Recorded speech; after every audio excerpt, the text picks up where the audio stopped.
800 વર્ષ સુધી લડ્યો છતાંય ઝૂકો નહીં ક્યારે. એ રાજપૂતો છે આ.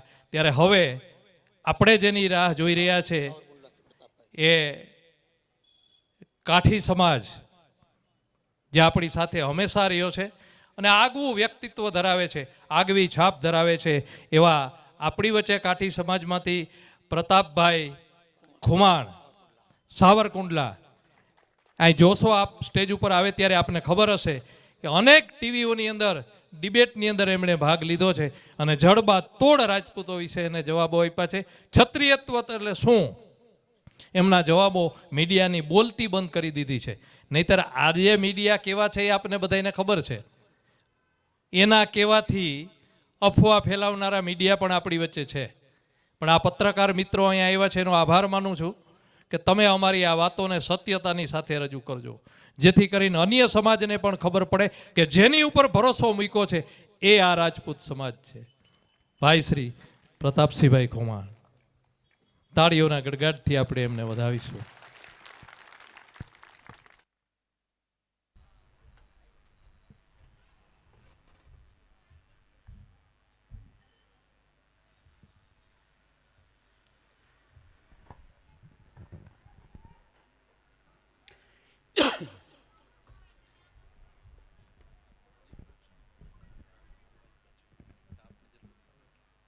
હાઈટ ઓછી છે મારી, પણ ફાઇટ વધારે છે.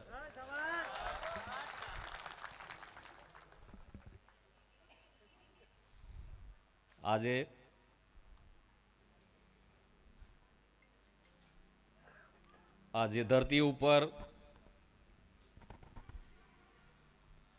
આપણે સૌ આટલી વિશાળ સંખ્યામાં એકઠા થયા છીએ. એ ઐતિહાસિક ધરતી, એ ઐતિહાસિક શહેર, જે શહેરની જનતા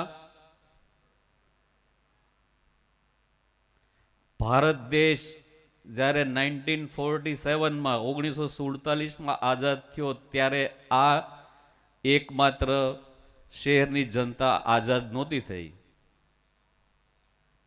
એ જુનાગઢ સ્ટેટ અને આ વિસ્તાર આખો જુનાગઢ ડિસ્ટ્રિક્ટ અમારા સાવરકુંડલા નજીક ગાધકડા ગામ છે ત્યાં સુધી આની સીમા ગાધકડા છે જુનાગઢ સ્ટેટનું હતું, સાવરકુંડલાને અડીને.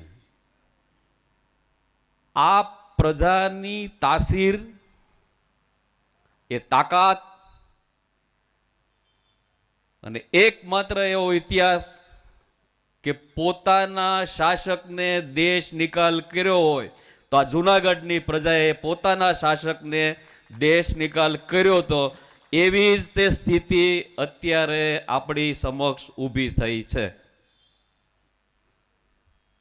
શાસક કેવો હોવો જોઈએ?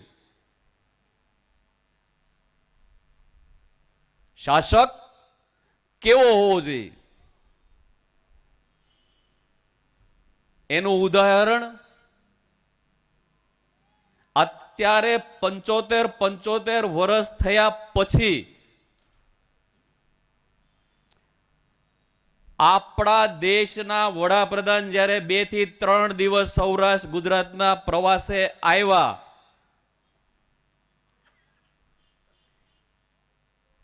જામનગરની અંદર ઉતર્યા અને જેણે 75 વર્ષ પહેલા પોતાનું સર્વસ્વ અર્પણ કરી દીધું છે એમના બંગલે શીશ નમાવવા માટે ગયા આ શાસક. એ રાજવી.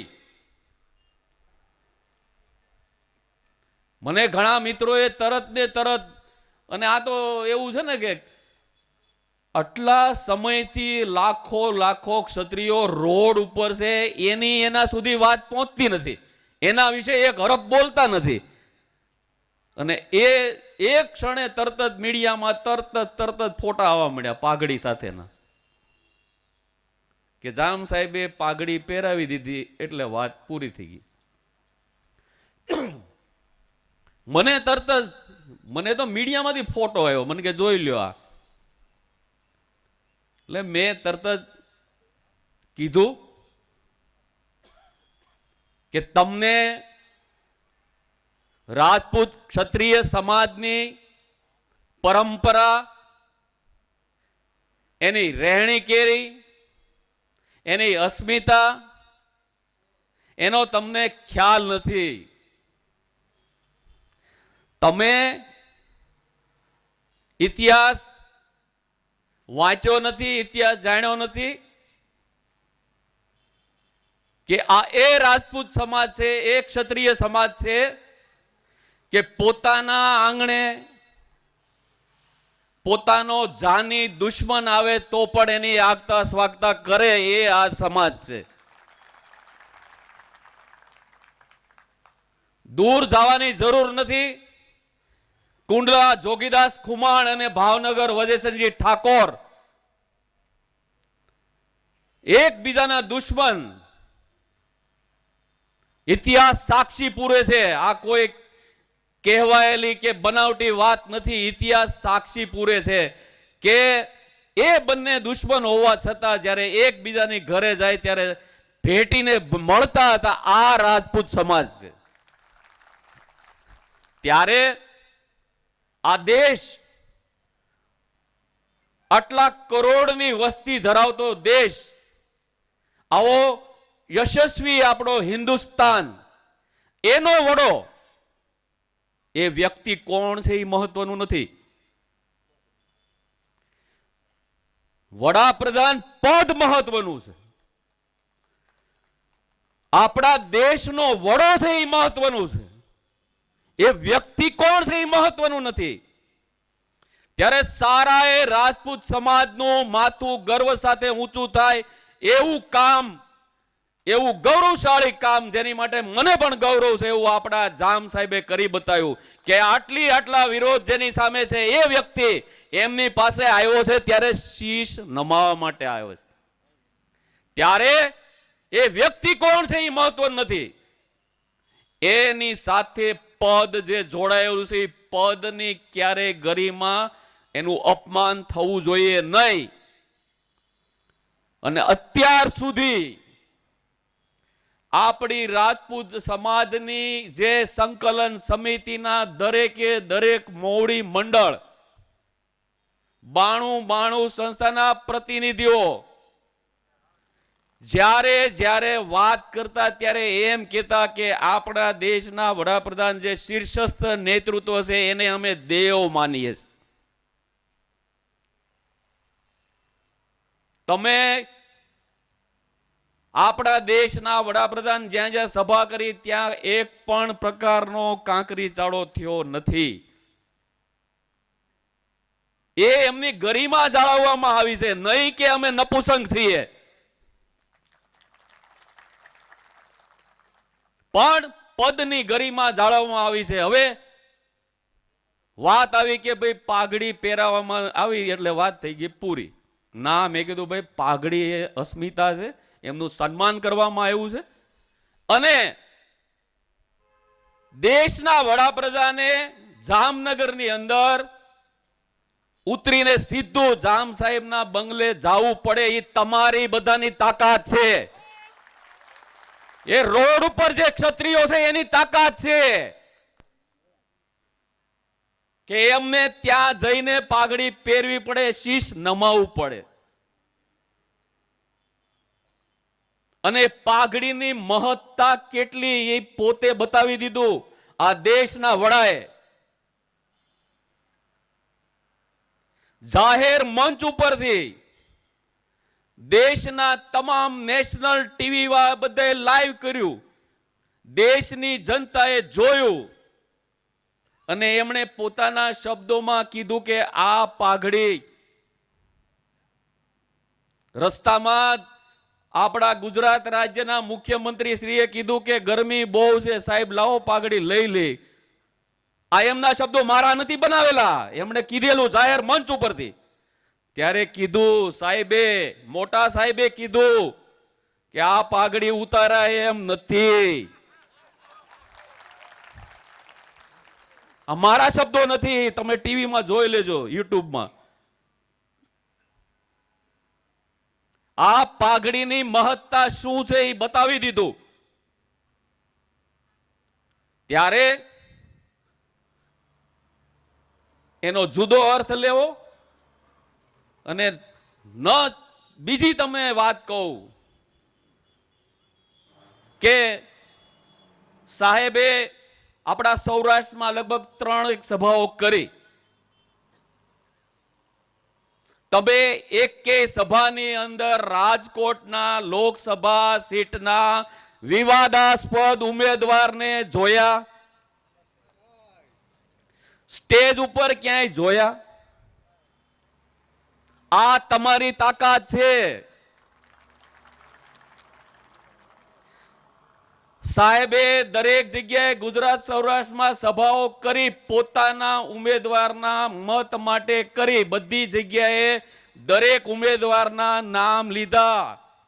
આ રાજકોટ સીટના લોકસભા સીટ ભાજપના વિવાદાસ્પદ ઉમેદવારનું નામ લીધું તો મેં નથી સાંભળ્યું ક્યાંય લીધું હોય તો. આ તાકાત ક્ષત્રિયોની છે. આ તાકાત ક્ષત્રિયો જે રોડ ઉપર છે ને એની તાકાત છે. ત્યારે બીજું, હમણાં થોડા દિવસોથી સ્ટેટમેન્ટ હાલતું હતું રાહુલ ગાંધી વિશે, અને તમે જુઓ તો ખરા એમ કે રાહુલ ગાંધીએ દક્ષિણ ભારતની અંદર કોઈ સભાની અંદર એક વાક્ય એવું બોલી ગયા કે રાજા મહારાજાઓ જમીનો પડાવી લેતા હતા, એવું વાક્ય બોલ્યા. ઈસી સેકન્ડે આ જે સમાજ જે સ્ટેટમેન્ટ માટે રોડ ઉપર છે એટલા સમયથી લાખોની સંખ્યામાં એ જે સ્ટેટમેન્ટ એને ખબર નથી હજી. અને રાહુલ ગાંધીનું સ્ટેટમેન્ટ ઇઝ સેકન્ડે આપણા ગૃહમંત્રી તરત જ ટ્વીટ કરે. એને કેટલી બધી લાગણી આવી ગઈ, આપણા સમાજ પ્રત્યે લાગણી આવવા મળી, બધાને ઉભરા આવવા મળ્યા, તરત વિડીયો આવવા મળ્યા, ટ્વીટ આવવા મળ્યું કે રાહુલ ગાંધી આમ કરીને કહ્યું. દેશના વડાપ્રધાને તરત જ એ વાક્ય લઈ લીધું. એમણે પણ જ્યાં જ્યાં સભાઓ હતી ત્યાં બોલ્યા. પોતાના જે છે એને છાવરવામાં આવે છે. મને પૂછવામાં આવ્યું તરત ને તરત લાઈવ ડિબેટમાં એક ટીવીમાં કે હવે તમારું આમાં શું કેવું, તમે કે આને બધાને ખંભે બેહારી નીકળ્યા હતા. ત્યારે મેં એને સ્પષ્ટ કીધું કે ભાઈ, રાહુલ ગાંધી ભલો ભોળો યુવાન, by default politician, by default કહેવાય કે એને રાજકારણ માણસ જ નથી બિચારો. એનું કલ્ચર, એનો અભ્યાસ, એનો ઉછેર એ દૂન સ્કૂલનું કલ્ચર. દૂન સ્કૂલ તમે નામ જે ભણતા છે એને સાંભળ્યું છે કે દૂન સ્કૂલનું કલ્ચર. એને સૌરાષ્ટ્રની રસધાર હું, સૌરાષ્ટ્રના રાજપૂતો શું, પાળિયા શું, કેસરિયા શું, જોર હું. આ રાહુલ ગાંધીને બિચારાને શું ખબર પડે? ત્યારે મને કે તમે આ સ્ટેટમેન્ટ અને પેલું સ્ટેટમેન્ટ એની કેવી રીતે સરખામણી કરો છો? મેં કીધું ભાઈ, જમીન આસમાનનો તફાવત છે એમાં. રાહુલ ગાંધીના સ્ટેટમેન્ટનો અમે જવાબ આપી શકીએ. એ સ્ટેટમેન્ટ હતું એ અમારા શાસન વિશે હતું, શાસન વિશે. કે ભાઈ એણે એવું કીધું. મારું તો એવું અંગત માનવું છે કે બિચારા રાહુલ ગાંધીજીને ન્યા જે તે સ્થળે કોઈના સ્થાનિક એવા વિકૃત માનસિકતા ધરાવતા કોઈ વ્યક્તિએ એને મોઢામાં ફિટ કરી દીધું. આવું બોલો. આજે રાષ્ટ્રીય નેતાઓ આવતા હોય ને એને વિસ્તારની ખબર ન હોય એને અમુક મુદ્દા આપી દેવામાં આવે કે તમારે એટલું એટલું બોલવાનું. હવે આને પોતાનું તો જ્ઞાન ન હોય એટલે એને બોલી નાખ્યું. પણ ઈ સ્ટેટમેન્ટને અમે કાઉન્ટર કરી શકીએ કે ભાઈ રાજા મહારાજાઓ જમીનો પડાવી લેતા નહોતા, માથા હાટે લેતા હતા લડીને, અને નહોતા ત્યારે માથા દઈ દેવા પડતા હતા, જમીનો વહી જતી હતી. બધી જમીનો તો રાજા મહારાજાઓની જ હતી, બાકી કોઈના હાથ બારાઠમાં નામ જ નહોતા. એણે જ બધી આપેલી છે, અને માથા હાટે જીતેલી લેતા હતા જમીનો, અને હારી જતા હતા તો માથા કપાઈ જતા હતા, અને જમીનો બધું વયું જતું હતું. ત્યારે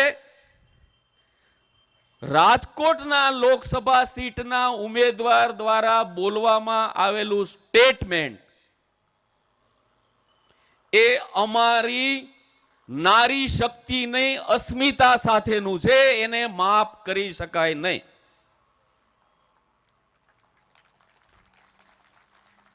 એ વાક્ય 11 શબ્દોનું ખાલી વાક્ય છે. તમે બરાબર ગણો ને તો અંગ્રેજીથી ચાલુ થાય ને કર્યા ત્યાં સુધી તમે શબ્દો ગણો 11 જ છે ખાલી. કેટલા? 11 જ. માત્ર ને માત્ર એટલા 11 શબ્દોએ આખું મહાભારત ખડું કરી દીધું.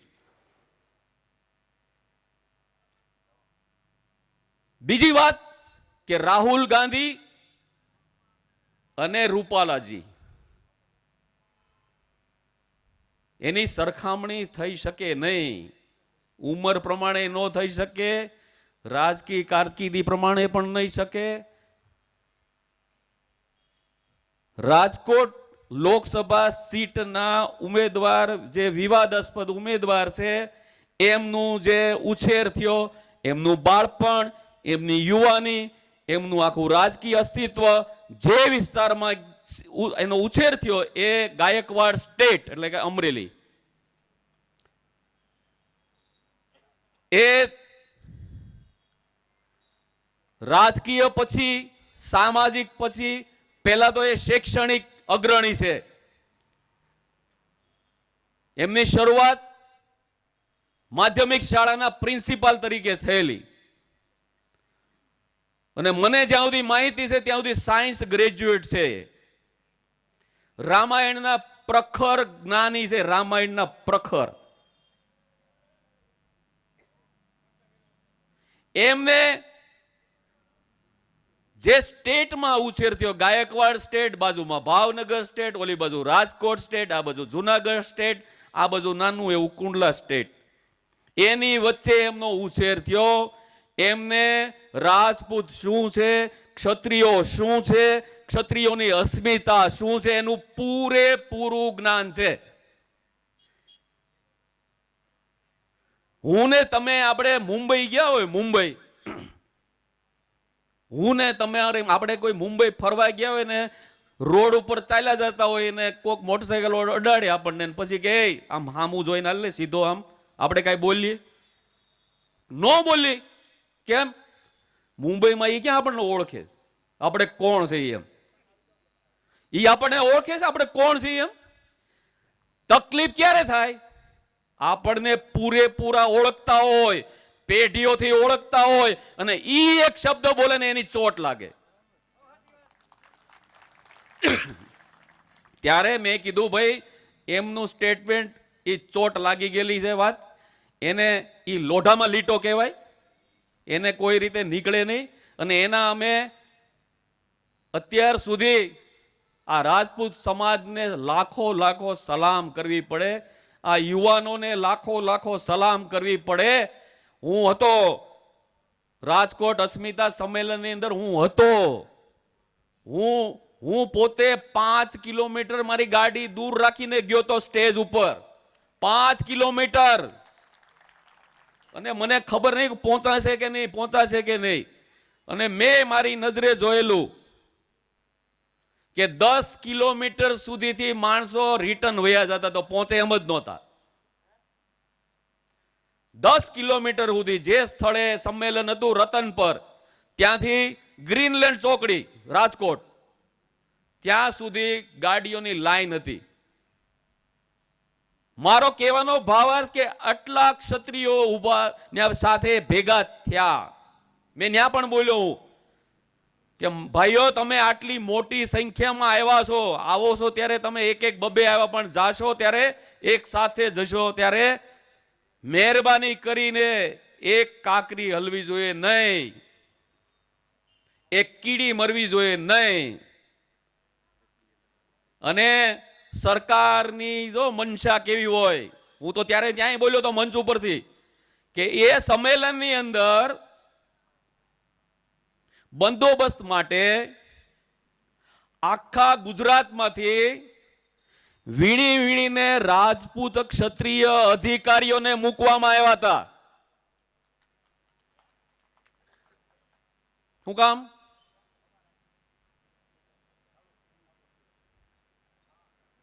એ બધા આપણે સમજીએ કે આ સમાજ ભેગો થયો છે. શાસકોને શું હતું કે આ સમાજ આટલી સંખ્યામાં ભેગો થાય છે, આખા છાનામાના ઘરે જાય નહીં અને વર્ગ વિગ્રહ થશે. પણ આ રાજપૂત ક્ષત્રિયોને ખાસ કરીને યુવાનો જેની અંદર જે ધગધગતું લોહી છે, એને પૂરી અસ્મિતા, પૂરો સ્વયં જાળવ્યો અને મીડિયાએ નોંધ લેવી પડી. નેશનલ મીડિયાઓએ નોંધ લીધી કે બીજે દિવસે તમે બધા વિડીયો જોયો કે મેદાનની અંદર ટીટોડીના બચ્ચા હતા, ટીટોડીના ઈંડા હતા, ટીટોડીએ ઈંડા મૂકેલા હતા, એને પણ કાંઈ નહોતું થયું.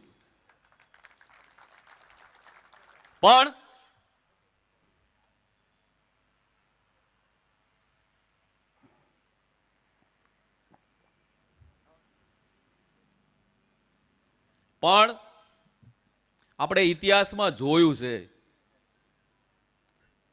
કે કોઈ પણ પ્રકારનું આંદોલન હોય, અગાઉ આપણે આંદોલનો જોયેલા છે. સરકાર જ્યાં સુધી આંદોલન હિંસાત્મક ન બને, આગજની ન ફેલાય, સાર્વજનિક બધી મિલકતોને નુકસાન ન થાય, ત્યાં સુધી સરકાર જાગતી જ નથી. યુવાનો, નિર્દોષ યુવાનોના ભોગ લેવાય. ગાંધી ચિંધ્યા માર્ગે ચાલતું આંદોલનનો અવાજ કેમ નહીં સંભળાતો હોય? રાહુલ ગાંધીનું એક સ્ટેટમેન્ટ આખી સરકારે સાંભળી લીધું, આખી સરકાર દોડતી થઈ ગઈ. ત્યારે આટલા મોટા સમાજની લાગણી, આટલા સમાજના બહેનો, જે બહેનો કોઈ દિવસ ઘરના ઉમરાની બહાર ન નીકળે, એ બહેનો રોડ ઉપર. મને રાજકોટમાં પ્રેસના મીડિયા મિત્રોએ મને પૂછ્યું પ્રેસ મિટિંગમાં કે બહેનો રોડ ઉપર છે તો એમની સલામતીની ચિંતા તમને બધાને નથી? મને આવું રાજકોટમાં પ્રેસ મિટિંગમાં પૂછવામાં આવ્યું. ત્યારે મેં એમને એવો જવાબ આપ્યો કે અમારી બેન, અમારી દીકરી, માતા એ બીજાના રક્ષણ માટે સક્ષમ છે ત્યારે પોતાનું સ્વરક્ષણ તો કરી શકે ને. અમારે એની ચિંતા કરવાની જરૂર નથી. ઇતિહાસમાં એટલા બધા દાખલાઓ મોજૂદ છે કે નાની નાની દીકરીઓએ આખા શાસન પોતાના હાથમાં લઈ લીધા છે. ત્યારે મેં તમને કીધું કે અજાણ્યા બોલે તો આપણને દુઃખ ઓછું લાગે, પોતાના બોલે એની ચોટ વધારે લાગે. એમાંય તે આપણા પોતાના સમાજના બોલે ત્યારે ચોટ વધારે લાગે. તમારો મત અલગ અલગ હોઈ શકે, તમારા વિચારો અલગ અલગ હોઈ શકે, પરંતુ મન એક હોવું જોઈએ. મતભેદ હોઈ શકે, વિચારભેદ હોઈ શકે, પરંતુ મનભેદ ન હોવા જોઈએ. આજે સવારે મને બપોરે ફોન આવ્યો કે રાજકોટની અંદર બધા રાજવીઓએ ભેગા થઈને કે ભાજપને ટેકો આપી દીધો. પછી મેં ટીવીમાં જોયું, મેં તરત તો બધા રાજકોટ પેલેસ ઉપર રાજવી બધા ભેગા થયેલા ને મેં એમાં નિરીક્ષણ કર્યું એકેયના મોઢા ઉપર નૂર નહોતું.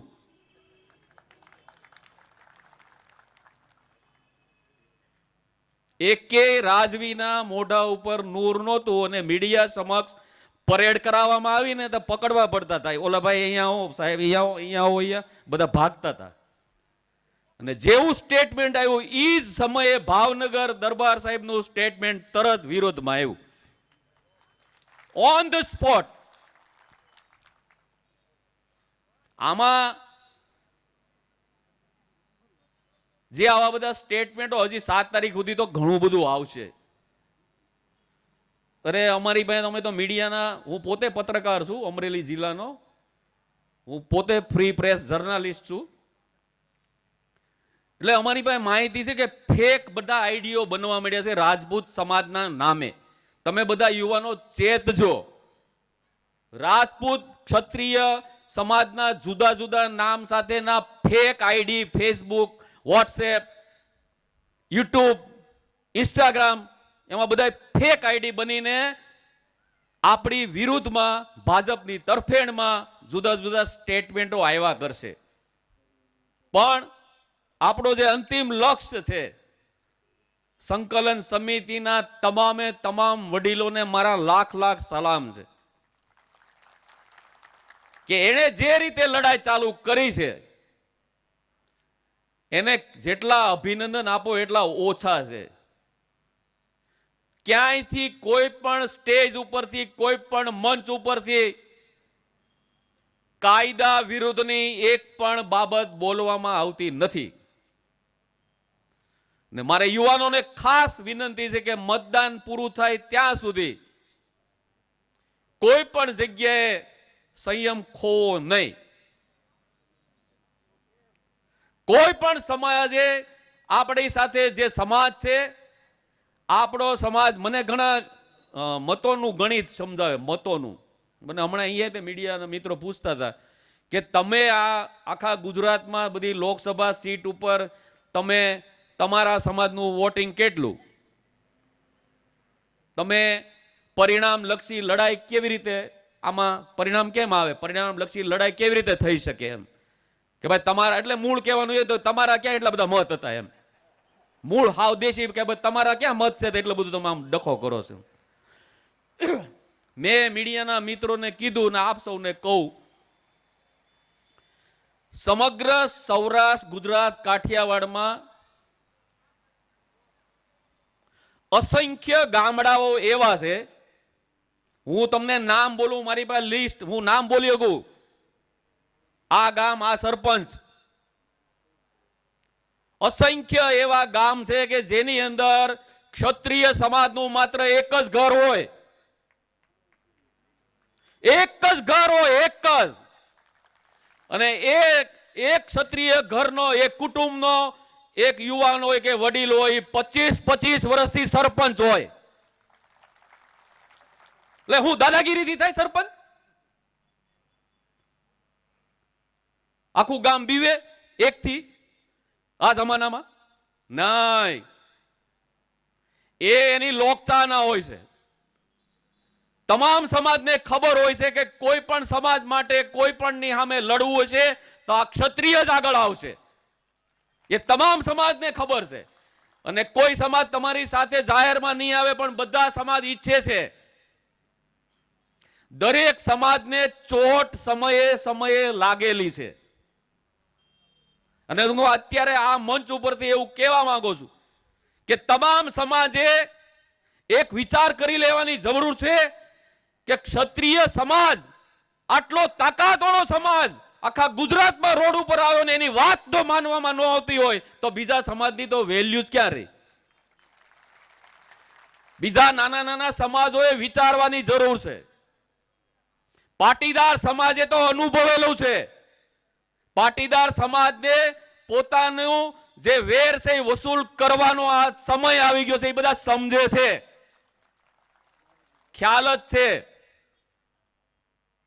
ત્યારે જો આ બે આવડો મોટો સમાજ હોય, ક્ષત્રિય સમાજ અને પાટીદાર સમાજ, એની વાત માનવામાં ન આવતી હોય, આપણા તો હજી સુધી કાંઈ આપણે કર્યું નથી. પાટીદાર સમાજ વખતે જે નિર્દોષ યુવાનોના લોહી વયા છે, છતાં સરકાર જો એને મચક ન આપતી હોય તો નાના નાના સમાજે તો વિચારવાનું જ નહીં ને પોતાની વાત માટે.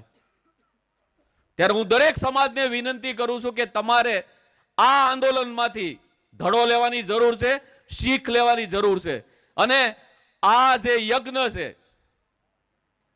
આપણા સંકલન સમિતિના પ્રવક્તા કનકસિંહ ને કરણસિંહ એ કહે છે ને કે અશ્વમેઘનો ઘોડો છે.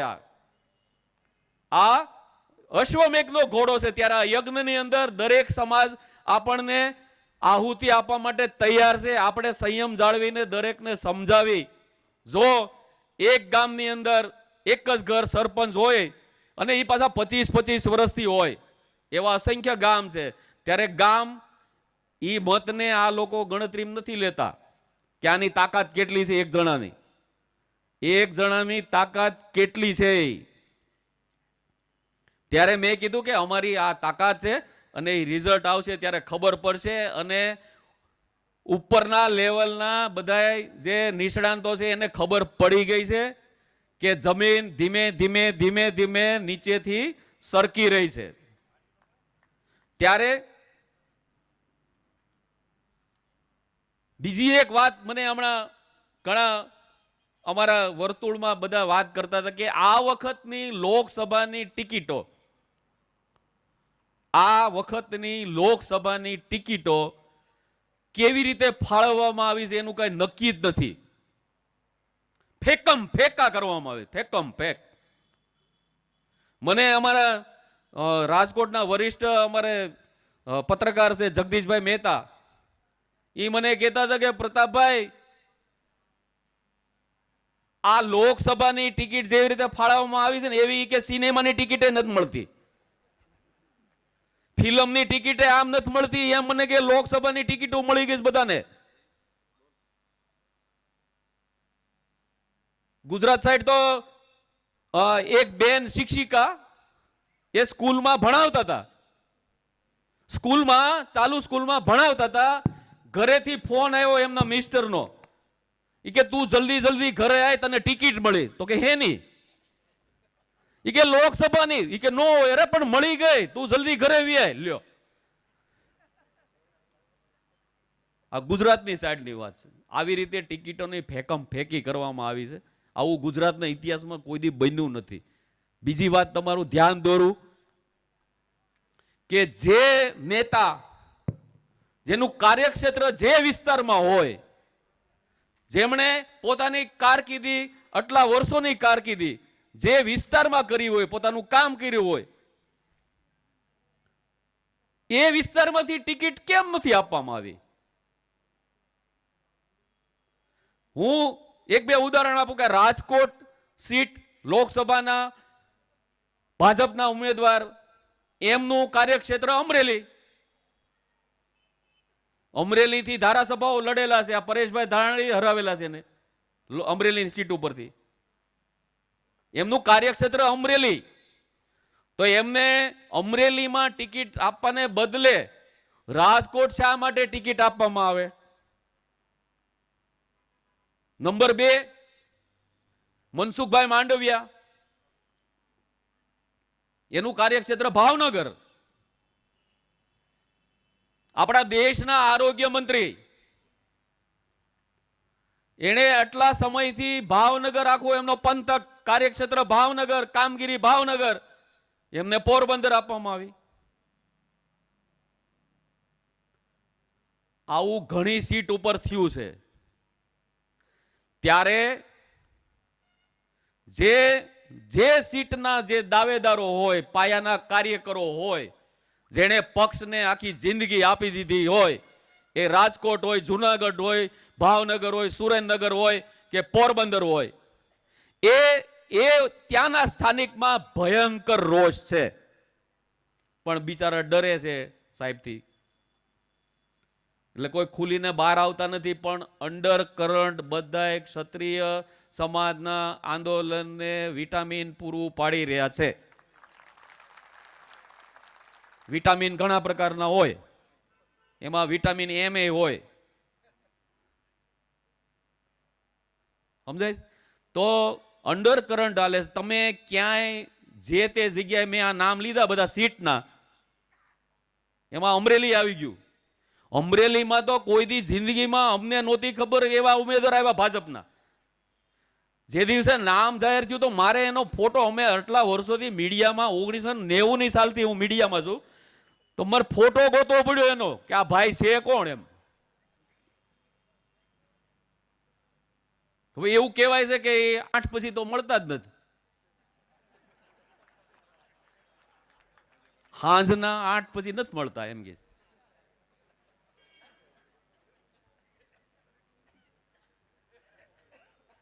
હવે ત્યાંના ધુરંધરો બધાય,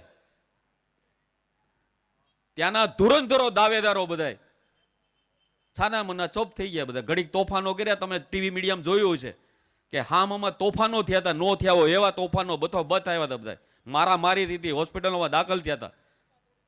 હા,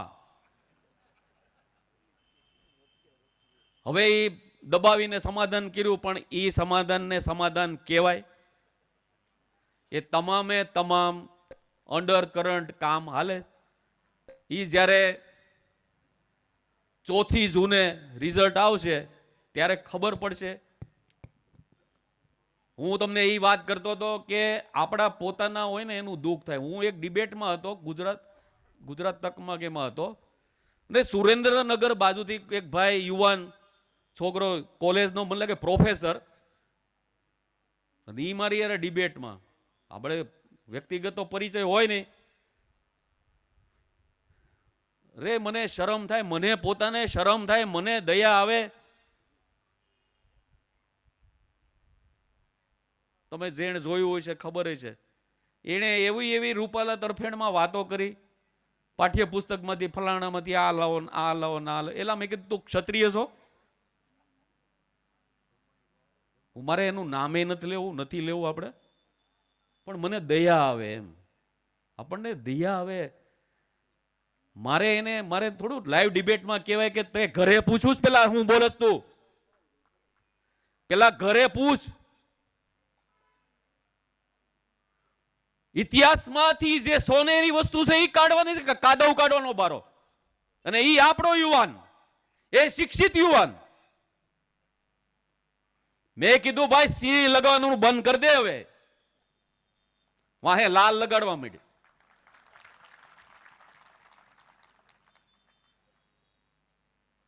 મને એક વાત યાદ આવી આના ઉપરથી કે એક બજારની અંદર એક સોની કામની દુકાન હતી, એક લુહારી કામની દુકાન હતી બાજુમાં. સોની કામની દુકાન હતી એમાં સોનું ઘડાતું હોય, લુહારી કામની દુકાન હોય એમાં લોખંડ ઘડાતું હોય. આ સામાન્ય વાત આપણે સમજીએ. તમે કોઈ દિવસ સોની કામ ઘડાતું હોય ત્યાં તમે કોઈ દિવસ સેજે અવાજ આવશે નહીં. સોની કામ સોનીની દુકાનમાં થતું હોય ત્યાં તમને સેજે કોઈ દિવસ અવાજ આવશે નહીં, સોનું ટીપાડતું હોય એનો. એની વિરુદ્ધમાં લુહારી કામની જે કામ હાલતું હોય ત્યાં કાન પડ્યું સંભળાય નહીં તમને.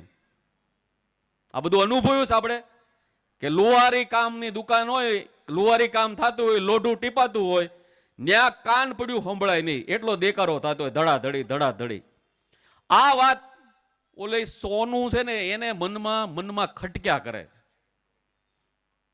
કેલા આપણે આપણી માથે હથોડાના ઘા પડે છે, આપણે ટીપે છે બધાય. આપણે તારા બોલતા નથી કાંઈ, કોઈ દી અવાજ કર્યો નથી. આ કોક દી કે ઓલો લોઢું ક્યાંકથી આવે ને કટકી બટકી, તો કે મારે એને પૂછવું છે કે તમે એલા હું એટલો બધો તમને આ ટીપે અવાજ હું એટલો બધો કરો છો, દેકારો માંડ્યો છે. હવે મીલવાઇલ એકવાર અકસ્માતે લોખંડની કટકી ઉડીને ગઈ સોનીની દુકાનમાં. એટલે ઓલું સોનું તો તક ઝડપી બેઠું હતું વાટ જોઈને. એને તરત પૂછ્યું આ વાત કે એલા અમને ટીપે છે આ દરરોજ, તે અમારો અવાજ સાંભળ્યો કોઈ દી? અમે ઉંકારો કર્યો? અને તું અમે અહીંયા અમે સહન નથી કરતા એટલા રાડ્યું નાખો છો તમે બાજુમાં. લોખંડે જે જવાબ આપ્યો છે એ આપણા સમાજના જે તત્વો છે ને એને હું કહું છું. લોખંડે એ જે સરસ જવાબ આપ્યો છે, એણે સોનાને કીધું કે ભાઈ તારી વાત સાચી છે, હવે તું મારા સવાલનો જવાબ આપ કે તને જેની માથે રાખીને ટીપવામાં આવે છે એ શેમાંથી બનેલું છે? એરણ હોય ને, એરણ ઉપર રાખીને લોઢું ટીપે તો કે લોખંડનું. સોનું શું કહે છે? લોખંડ પૂછે કે તને જેના ઉપર રાખીને ટીપવામાં આવે છે એ શેમાંથી બનેલું છે? તો કે લોખંડમાંથી. અચ્છા, તને જેના વડે ટીપવામાં આવે છે એ શેમાંથી બનેલું છે? એ કે લોખંડમાંથી. બરાબર. અમને કે તમને લોખંડમાંથી. અમને ટીપે છે નહીં તો કે એરણ, એ નહીં તો કે લોખંડની. એનાથી વડે ટીપે તો હથોડા વડે. એનું તો કે લોખંડનું. તને બીજા પારકા ટીપે છે, અમને અમારા ટીપી નાખે છે, એનું દુઃખ છે, એની રાડું નાખીશ અમે. તને તો પારકા ટીપે છે એટલે તું સાનો મનો બેઠો છો ભાઈ. અમને અમારા ટીપી નાખે છે ને એનું દુઃખ છે ને એની આ રાડું નાખીએ છીએ. જય હિન્દ, જય ભારત. આપ સૌને અહીંયા મને જે બોલાયો એ બદલ આપ અહીંના આયોજન કરતાનો ખૂબ ખૂબ આભાર. બીજું કે મીડિયાના મિત્રોને આજે 3 મે એટલે વર્લ્ડ પ્રેસ ફ્રીડમ ડે છે. આજે વર્લ્ડ પ્રેસ ફ્રીડમ ડે. એની મીડિયાના માધ્યમથી હું તમામ પત્રકાર મિત્રોને, તમામ ટીવી ચેનલના બધા મિત્રોને ખૂબ ખૂબ આજના દિવસની શુભેચ્છા પાઠવું છું. અસ્તુ. જય હિન્દ, જય ભારત. આભાર પ્રતાપભાઈ. ગહન વાતોને હાસ્યની અંદર ફેરવી ઉદાહરણો સાથે આપને સમજાવ્યું છે. ક્ષત્રિયત્વ એટલે શું સમજાવ્યું, અસ્મિતા એટલે શું, અને કોણ કોને નડે છે એ છેલ્લે એમને સરસ મજાની વાત કરી દીધી. બધા સદગુણોની વચ્ચે કોઈક એકાદો દુર્ગુણ પણ હોઈ શકે. ત્યારે હવે આપણે જેની રાહ જોઈ રહ્યા છીએ, સમય આપણો ઘણો છે, પણ એની સામે મજબૂરી આપણી એ છે કે આપણે મોડા આવ્યા છીએ. આપણે 5 વાગ્યાના બદલે 7 વાગે આવ્વાનું ચાલુ થયું એટલે આપણે 8:30 થયા છે. 9 વાગ્યાની આસપાસ પૂરી કરવાની ગણતરી છે. તો આપણી વચ્ચે આપણી જે સંકલન સમિતિ છે એના તેજાબી વક્તાઓ પણ છે આપણી વચ્ચે, પરંતુ અન્ય જગ્યાએ આપણી સંકલન સમિતિ સતત કામ કરતી રહેલી છે. મુશ્કેલીઓની વચ્ચે પણ અત્યારે સતત સરકાર સાથે અને આવી અફવાઓ જે ફેલાવે છે ને એ દૂર કરવાના પ્રયત્ન સતત કરે છે. ત્યારે એમના પ્રતિનિધિ રૂપે આપણી વચ્ચે રાજકોટથી આવ્યા છે અનિરુદ્ધસિંહજી જાડેજા. એમને વિનંતી કરીશ કે આપ સંકલન સમિતિ વચ્ચે જે કાંઈ સંદેશ છે એ આપી. જી ધન્યવાદ ભૈલા. સાથીઓ બધાને જાજા કરીને જય માતાજી. આજે જ્યારે ક્ષત્રિય સમાજ અને ક્ષત્રિય સમાજને ટેકો આપવા ઇતર સમાજ પણ અહીંયા પધાર્યો છે. એક મિનિટ છે. મિત્રો જે જાય છે એને એક નમ્ર વિનંતી, આપના માટે અહીંયા ભોજન તૈયાર છે, એટલે કોઈને દરવાજાને એવું લાગે દરવાજો બંધ કરી દેજો, જવાનું નથી. કારણ કે દરવાજો ખોલતા આવડે એમ બંધ કરતા આવડે, એટલે હવે જવાનું નથી ખાસ. અને સંકલન સમિતિની જે વાતો છે, જે આપને સંદેશ છે એ જ છેલ્લે છે, તો આપણે સાંભળીને જશું. પણ એ પહેલાં કોઈ જાય નહીં અને જયમાં વિના જવાનું નથી. પોલીસ બંદોબસ્તમાં જે લોકો સ્ટાફ છે એમને નમ્ર અપીલ કે આજ શાંતિ ઠેઠ સુધી રહે, આપ શાંતિથી જમી લેજો, જરાય ઉપાધિ કરતા નહીં. તમારા જ આંગણે છો એમ સમજજો. અહીંયા કાંઈ થવાનું નથી, અત્યાર સુધી નથી થયું, તો હવે શું કરવું અમારે. એટલે મીડિયાના મિત્રોને વિનંતી કે આપનો જો મોબાઈલ ગરમ થઈ ગયો હોય તો આપનું પેટ જરાક ઠારી લેજો, એ થઈ જશે બધું. જી સાહેબ. જેના અન્ન ભેળા એના મન ભેળા ભાઈ. એટલે બધા જમીને જ જશું, હું પણ તમારી સાથે જમીશ. સાથીઓ, એટલે ઉપસ્થિત બધાના નામ લેવા મુશ્કેલ છે, પણ ખાસ કરીને આપણા સૌના વડીલ એવા ટ્રસ્ટી શ્રી રઘુવીરસિંહ ચુડાસમા સાહેબ, આપણા ઉંમરમાં કદાચ આપણા બધામાં એ મોટા છે, જેમણે હમણાં આપણને મનનીય અને સમજણ ભરેલું શિસ્તબદ્ધ ભાષણ આપ્યું, એવા મારા મોટા ભાઈ સમાન શ્રી પ્રતાપભાઈ ખુમાણ સાહેબ, તેમજ જે આ વિસ્તારના સમાજ આવ્યા છે, ક્ષત્રિય સમાજ, એમને મારે જરૂરથી યાદ કરવા જોઈએ. જેમાં ક્ષત્રિય સમાજ ઉપરાંત કારડિયા સમાજ, ખાંટ સમાજ, ભાટી ક્ષત્રિય સમાજ, મહિયા ક્ષત્રિય સમાજ, હાટી ક્ષત્રિય સમાજ, પુરબિયા ક્ષત્રિય સમાજ, કાઠી ક્ષત્રિય સમાજ, તેમજ ભૂદેવ પણ અહીંયા પધાર્યા છે, બ્રાહ્મણ સમાજ, તથા જ મારા બે મિત્રો જે અહીંયા ખાસ આવ્યા છે એ પાટીદાર સમાજ અને આહિર સમાજ ઉપરાંત કોઈ અન્ય સમાજ પણ ઉપસ્થિત હોય તો એમની હું સમિતિ વતી અને આપણા બધા વતી નોંધ લઉં છું અને એમના પ્રત્યે મારો આદર વ્યક્ત કરું છું. પાટીદાર સમાજને આહિર સમાજનું જરૂરથી હું એટલે નામ લઈશ કે એ એક સાથી તરીકે ટેકો કરવા આવ્યા છે, ત્યારે આપણી વચ્ચે પાટીદાર સમાજમાંથી શ્રી અતુલભાઈ શેખડા આવ્યા છે. અતુલભાઈ 1 મિનિટ ઊભા થજો આપની જગ્યાએથી. ખૂબ ધન્યવાદ. એમના પિતાજીને પણ આપણે યાદ કરવા પડે. શ્રી ગોવિંદભાઈ શેખડા એ લગભગ છે તે કહી શકાય કે 98ના આપણા છે તે સ્પીકર પણ રહી ચૂકેલા, સાંસદ રહી ચૂકેલા અને જુનાગઢ યુનિવર્સિટીના વાઇસ ચાન્સેલર પણ રહી ચૂકેલા અને સાચા એ છે તે સમાજના નેતા તરીકે એમણે કામ કરેલું. હું આ તકે શ્રી છે તે પાટીદાર સમાજના પ્રતિનિધિને હું યાદ કરું છું. સાથે જ આહિર સમાજમાંથી જે સર્વ સમાજ એમના સમગ્ર સમાજ વતી આપણી વચ્ચે આવ્યા છે અમીરભાઈ રામ, હું એમની પણ અહીંયા ઉપસ્થિતિની નોંધ લઉં છું.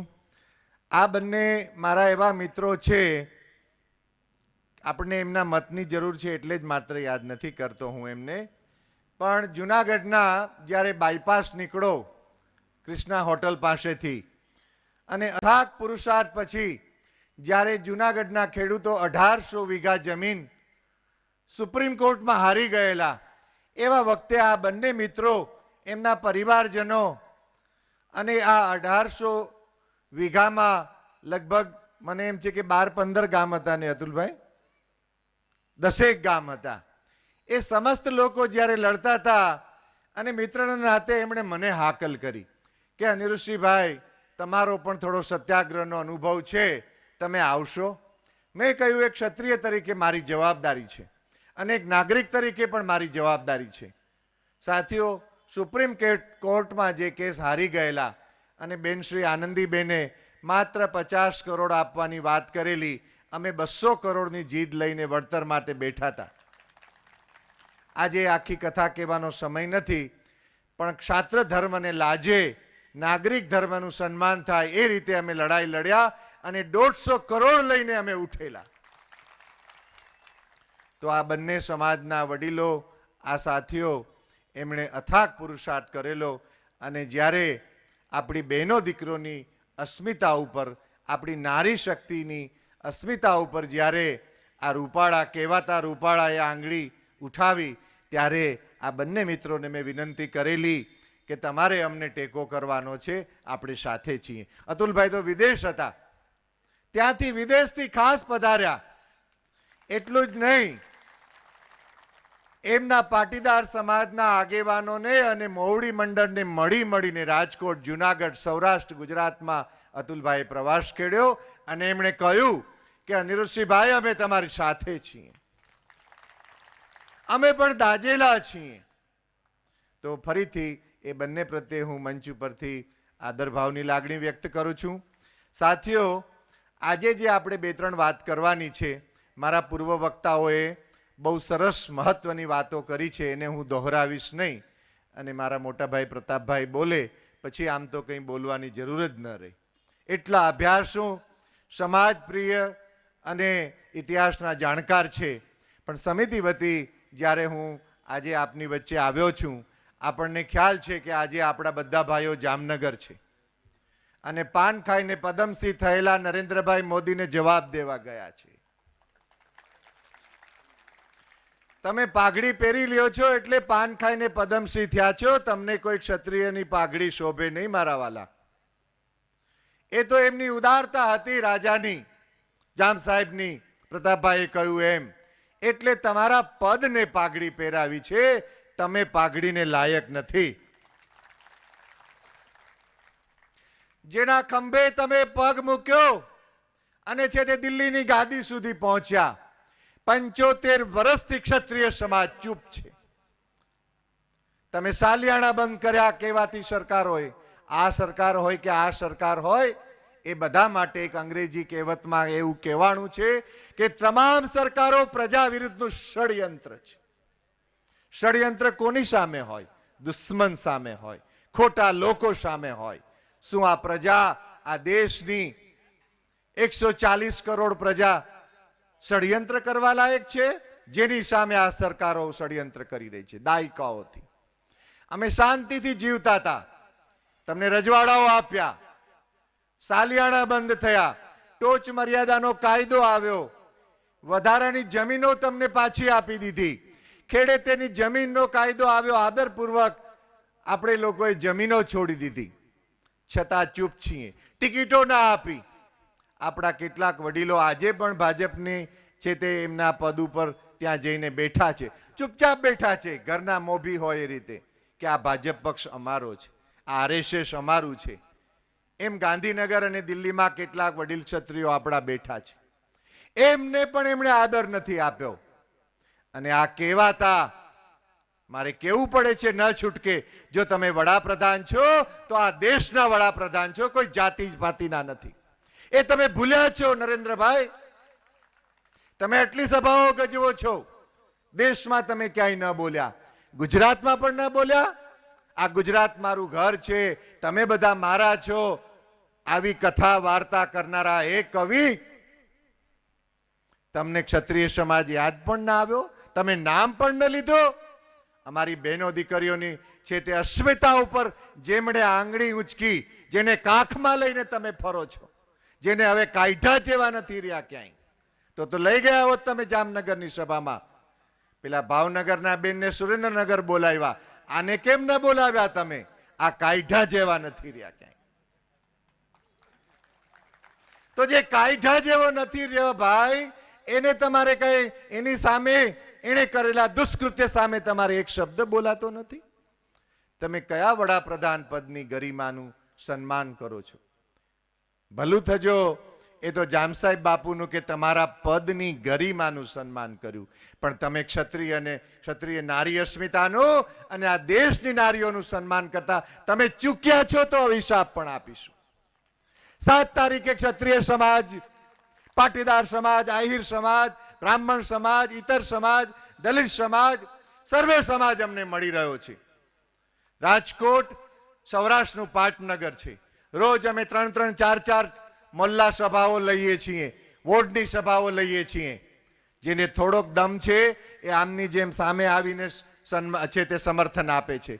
થોડાક નબળા છે, કંઈક મુશ્કેલીમાં છે, એ પાછળા બારણે આવીને સમર્થન આપે છે. આ ક્ષત્રિય સમાજ એકલો નથી, યાદ રાખજો.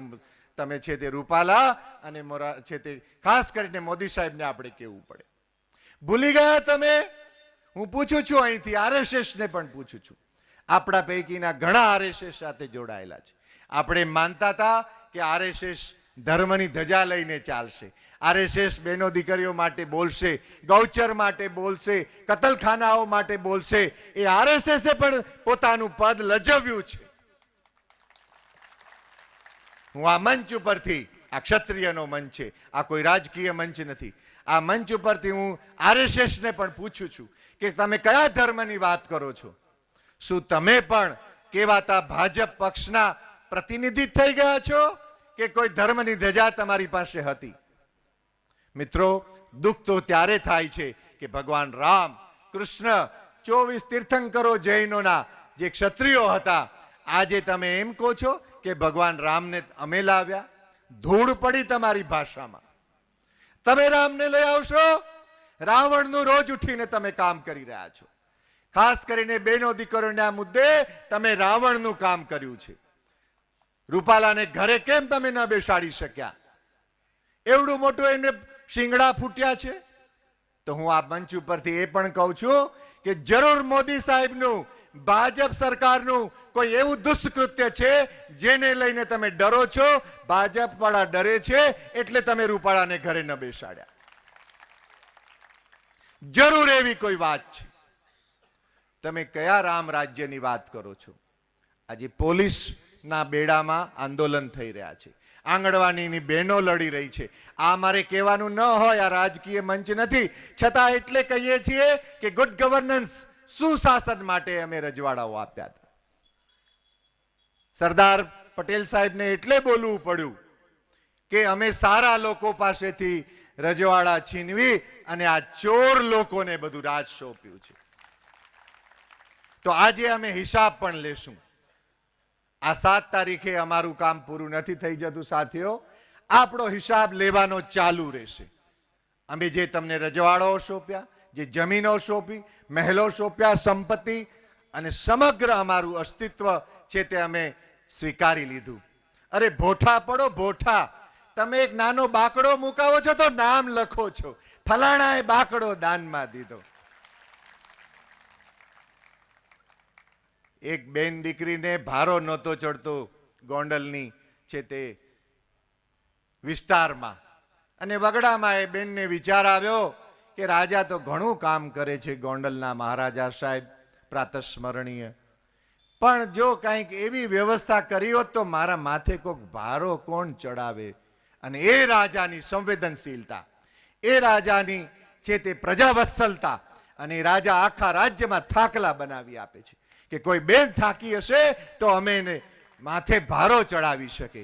એક રાજા છે જે બેનને ભારો ઉપાડવાની ચિંતા કરે છે, અને ભારોભાર એક બેન ઉપર અન્યાય થાય ત્યારે આ કહેવાતા વડાપ્રધાન ચૂપ રહે છે. તમે કયા રાજા છો? રાજા થવાતું નથી.